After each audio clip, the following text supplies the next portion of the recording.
Bonjour à tous et bienvenue dans cette nouvelle vidéo dans laquelle on va faire ensemble l'analyse et la découverte de ce produit-là qui m'a été envoyé par une entreprise qui s'appelle King Bollen. Il s'agit d'une entreprise de diagnostic automobile. Ils font des outils de diag pour différentes marques. Ils sont donc agents de Launch, que je pense que bonne partie d'entre vous doit connaître si vous connaissez un peu en diagnostic. Également d'autres marques comme OBDSTA, ThinkCar. Voilà, juste pour en citer que 3. Voilà, cette entreprise est forte de 20 ans d'expérience dans le domaine. Et ils ont décidé de devenir partenaires en m'envoyant leurs produits pour faire la démonstration. Donc aujourd'hui, la démonstration se fera sur cet analyseur de batterie et on va la faire en 3 étapes. Donc tout d'abord, je vais vous montrer ce qu'il y a dans cet emballage, à quoi ressemble le produit, voilà ce que vous aurez lorsque vous commanderez ce même produit. Ensuite, on va faire une petite introduction sur les batteries pour comprendre comment ce produit fonctionne. Il faut d'abord comprendre comment fonctionnent les batteries, donc c'est un testeur de batterie. Et ensuite, on va découvrir ensemble toutes les fonctionnalités que peut faire ce produit. Et je peux vous dire qu'il y en a quand même pas mal. Et on va également faire une petite comparaison avec un multimètre classique et voir les différences que vous pouvez avoir avec ce produit-là. Tout d'abord, le produit arrive dans une boîte comme celle-ci. Et lorsque l'on l'ouvre, on a 2 éléments à l'intérieur. Donc, enfin 3, mais on va dire 2. Donc le premier élément, c'est cette petite prise USB. Celle-ci sert à télécharger des graphiques et des données que vous pouvez enregistrer avec l'outil. Donc ça peut servir si vous avez des clients ou si vous voulez imprimer vos résultats pour les avoir sur l'ordinateur. On a ensuite l'outil en lui-même, emballé d'une petite capote de protection que je garde pour plus tard. Et bien évidemment avec une protection sur l'écran intégralement pour que on évite de la rayer. Moi je la laisse dessus, il y a 2 équipes, le choix est à vous. Et les câbles sont donc intégrés et ils sont renforcés d'une petite gaine comme ça, ici et ici au niveau des plis, ainsi que au niveau des 2 pinces. Donc ils sont indissociables de l'outil, ce que je trouve pas mal puisque ça évite que ça se déboîte tout le temps. Et c'est pas un produit d'une mauvaise qualité puisque les petits renforcements font que sa durée de vie va augmenter et il va pas être comme les câbles à 2 € pour charger les téléphones qui au bout de 2 mois ils sont tout mangés et puis les fils se détachent les uns et les autres. Voilà, donc ça c'est pour le produit. Et on a bien évidemment, sans oublier, le manuel d'utilisation qui reprend de A à Z toutes les possibilités de ce qu'on peut faire avec cet outil. Donc moi je vais vous les résumer dans cette vidéo, mais ce ne sera pas tout, je ne vais pas tout montrer puisque bon, l'objectif est quand même de vous montrer ce qui est de plus important et de plus intéressant avec cet outil, pas forcément de faire le tout. Si vous voulez découvrir le tout, vous pourrez l'acheter et expérimenter tout seul avec. Alors je vais faire rapidement la liste d'avantages que possède ce produit. Alors je pense que le plus grand avantage est pour ceux qui ne sont pas très sûrs d'eux, le fait qu'on peut le brancher avec le câble rouge ou noir dans n'importe quel sens. Et l'outil va nous dire si on a bien branché les 2 cosses ou non, dans quel cas il faudra les inverser. Les choses les plus importantes qu'il peut faire, c'est donc vérifier l'état de vie, c'est-à-dire l'état de santé et l'état de charge d'une batterie, comme n'importe quel multimètre. Cependant, l'état de vie, vous ne l'aurez pas avec un multimètre.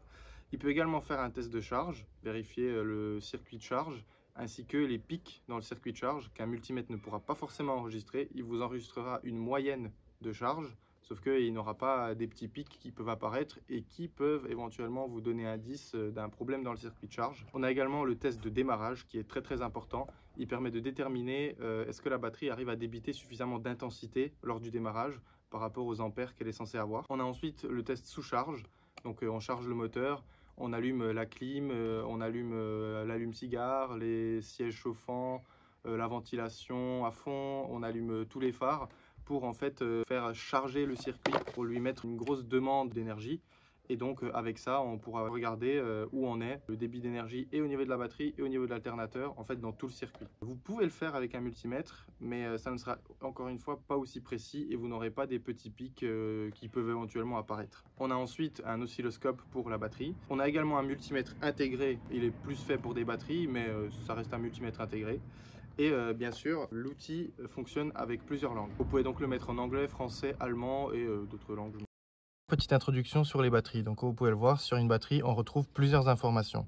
Ici, on a des 15, donc c'est la dénomination commerciale. Celle-ci n'a pas d'importance pour nous.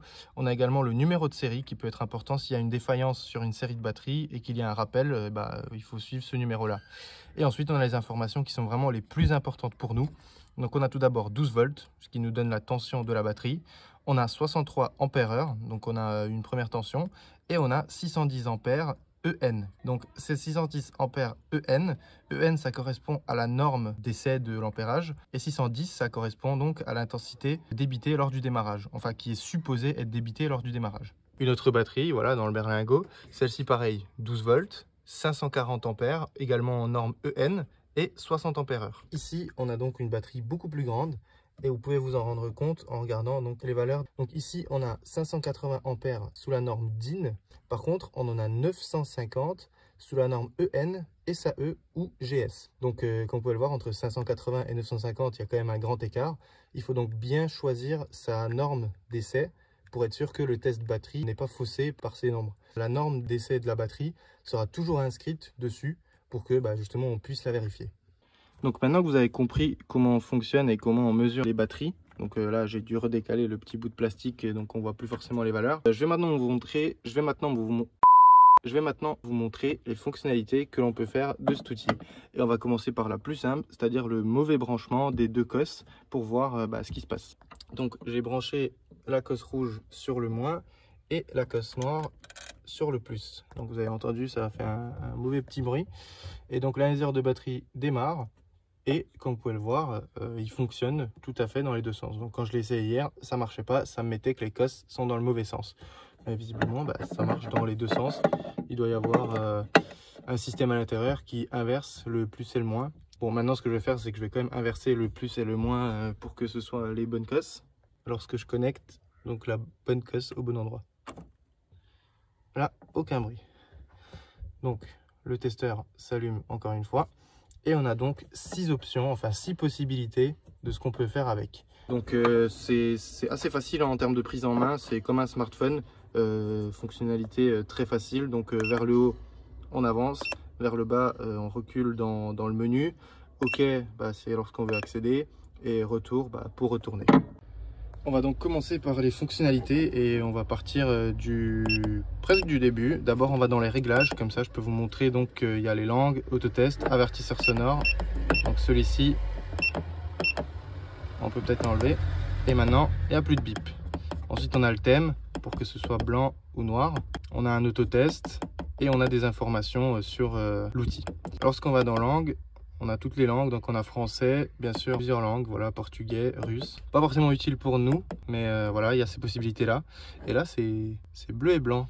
Avant, c'était noir et rouge. Voilà, donc si vous préférez l'un à l'autre, vous pouvez toujours les faire. Ici, on a donc multimètre.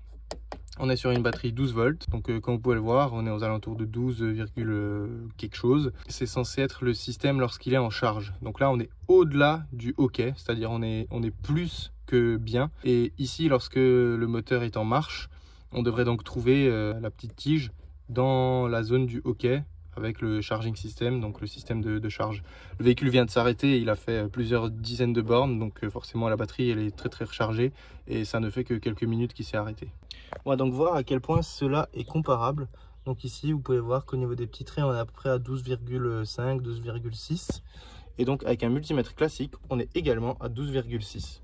Donc voilà, ça c'est la comparaison des multimètres et comme vous pouvez le voir, celui-ci est quand même pas mal précis par rapport à un multimètre classique. On revient ensuite et on remonte pour arriver sur vérifier. Et donc dans vérifier, on a toujours les deux options de 6 ou 12 volts et on a 3 possibilités de test. Donc on a un test rapide qui est vraiment très rapide mais pas très précis. On a ensuite le test de la batterie donc dans le véhicule et hors le véhicule. Pour le test rapide, il faut juste confirmer que le moteur est éteint et il faut saisir la valeur AH qui est sur l'étiquette. Donc celle-ci, on la voit si on décale ça. Donc ici, on sera à 105 ampères-heure. Et donc là, il nous affiche que l'état de vie de la batterie, c'est 91%, que lui, il mesure 686 ampères au lieu des 720. Donc là, dans ce cas-là, la batterie, elle est en bon état. Donc ça, c'était pour le test rapide. On va maintenant voir pour le test dans le véhicule. Donc dans le véhicule, vous avez plusieurs options, des possibilités de test. On a donc le test de la batterie tout simple, donc la vie de la batterie, test de charge, démarrage et chargement. Donc on va commencer par le test de batterie. Le moteur est bien éteint. Ensuite, il faut choisir le type de batterie. Donc moi, je prends la régulier inondée. Je ne sais pas du tout ce que c'est comme batterie. Ensuite, ici, on choisit notre norme. Donc on a la norme EN, la norme DIN, la norme SAE, comme vous l'avez vu tout à l'heure sur l'étiquette de la batterie. Donc moi, je vais me reporter à la norme DIN. Avec la norme DIN, la batterie avait donc 580 DIN, Donc si je mets OK, cette fois-ci, il va refaire le test de la batterie. Et comme vous pouvez le voir, là-dessus, il m'affiche remplacement. Donc d'après le test rapide, c'était bon. D'après ce test ici, c'est remplacement. On va essayer un autre test. Cette fois-ci, on va donc mettre EN. Et là, on sera à 900 ampères. Enfin non, pardon, on sera à 950 ampères. Voilà, 950 ampères EN. Et là, il nous affiche encore une fois le même résultat en n'ayant que 621 ampères. Sur cet écran, vous pouvez voir d'autres informations. Donc vol, c'est la tension, donc en volt forcément de la batterie. Et la résistance interne de la batterie, 3,72 milliohms. Ici, il nous affiche bon état, remplacement, enfin voilà. Une batterie ne démarrera plus le véhicule si elle est sous les 30%. Donc là, le véhicule démarre, il n'y a absolument aucun problème. Mais il ne démarrera plus si la batterie est trop faible, puisqu'elle n'arrivera plus à recharger suffisamment pour pouvoir démarrer, puisqu'elle n'arrivera plus à débiter l'intensité requise. Ensuite, nous avons donc la batterie de l'Apollo. Et comme vous pouvez le voir, à chaque démarrage, il n'y a pas besoin de réinitialiser. L'outil retient la langue et le choix que vous avez fait. Donc pareil pour l'Apollo, on va faire vérifier 12 volts. On va faire dans le véhicule, test de batterie rapidement, réguler et inondé. Cette fois-ci, on va choisir la norme EN. Donc la norme EN. Et en EN, on a 610 ampères. Donc là, il faudra redescendre à 610 ampères. Voilà. Et donc là, il nous affiche 55% remplacement. Bon, pas forcément besoin de remplacer, mais on n'est que à 452 ampères sur les 610 et on a une résistance interne de 5,11 milliohms. On est également à 12,6 volts. Je viens de faire quelques tours avec la voiture, donc normalement la batterie elle devrait être un petit peu plus rechargée que ça. On va essayer de faire le test de démarrage. Voilà. Donc là, il nous indique veuillez éteindre le moteur avant de commencer. Ensuite, il nous dit démarrer le moteur. Donc ce que je vais faire, je vais poser ça ici, de sorte à ce que ça se barre pas trop. Et on va démarrer le moteur.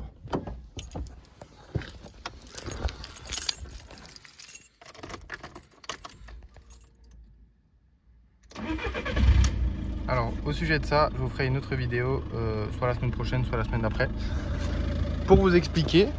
Là, en attendant, je vais voir mon démarrage. Donc on a mis 3,5 secondes, capacité de départ ordinaire, c'est-à-dire que c'est tout à fait normal, et la tension était au minimum à 10,48 volts, c'est-à-dire que la batterie n'est pas trop mauvaise. On a ensuite le test de chargement. Donc là, il faut se mettre pleine charge, c'est-à-dire pied à fond, et charger complètement le circuit et se mettre entre 2000 et 2500 tours minute. Voilà, donc là, on en est là pour l'instant.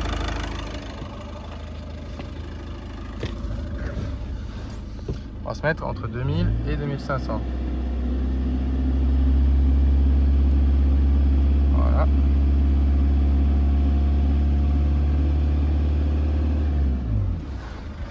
C'était suffisant. Et on peut voir que au minimum, on était à 13,29. Ce qui veut dire qu'on a une bonne capacité de chargement. On va maintenant voir pour un test de charge. Donc celui-ci. On peut le voir, il y a des oscillations, voilà. Donc là, il est en essai. Il faut démarrer le moteur et rester entre 2500 et 3500 tours minute. Donc moi, j'appuie sur OK et je vais mettre mon moteur entre 2005 et 3005.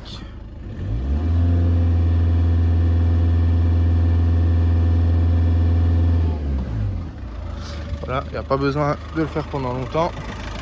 Et on a un résultat qui est déchargé, c'est-à-dire sans augmenter les tours moteurs, on est à 14,4.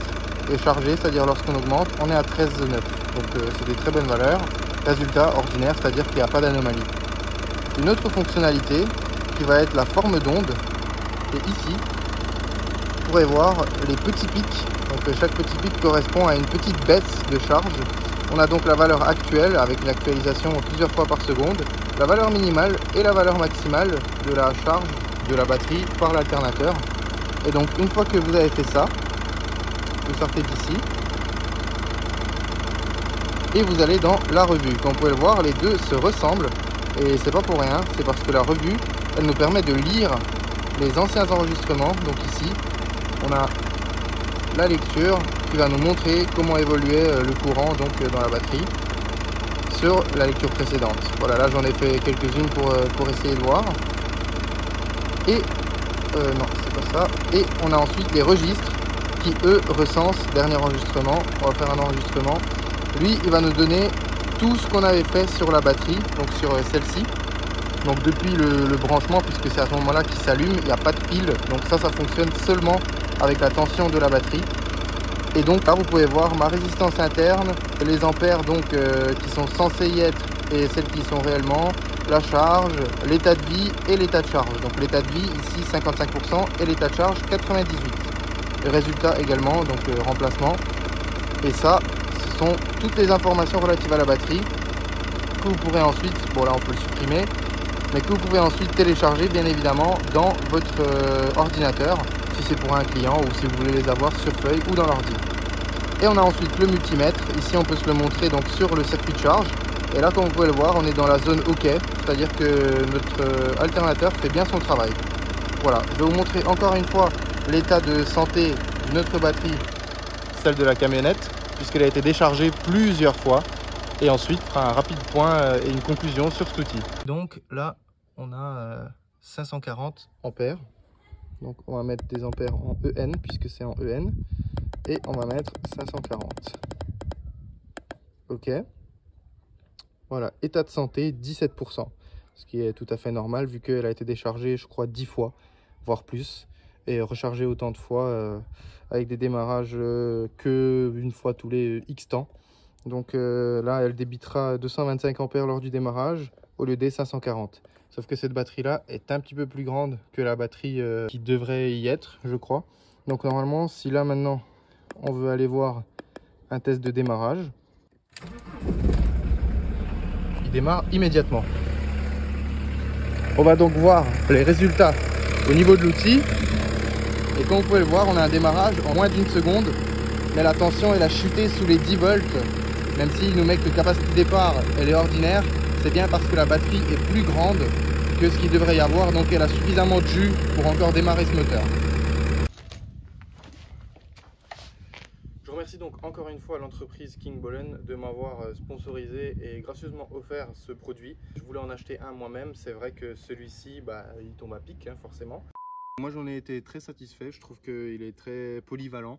Et surtout en ce qui concerne les batteries, c'est très difficile de dire si leur état de santé est bon, pas bon. Et donc ce petit outil, pour le prix qu'il coûte, je trouve que c'est un bon investissement si vous avez plusieurs véhicules. Ou bien si tout simplement vous voulez connaître l'état de santé de votre batterie à tout moment. C'est pas vraiment cher. Et je trouve que l'entreprise fait du très très bon produit, étant donné qu'ils sont également agents de plusieurs autres entreprises. Alors si ce produit vous intéresse, bien évidemment, comme j'ai déjà dit, le lien est dans la description, ce sera le premier lien. Et je remercie par ce même biais donc l'entreprise qui me l'a envoyé pour que je le teste et que j'en fasse cette vidéo. Je ne fais pas la promotion de ce produit simplement parce qu'il me l'a envoyé, mais également parce que je trouve que pour le prix donné, c'est un produit qui est assez accessible en termes de diagnostic batterie. Franchement, vous pouvez regarder par vous-même, hein, mais j'en ai pas trouvé beaucoup qui seraient aussi polyvalents, donc qui vous sauve entre guillemets, et vous évite d'acheter un multimètre.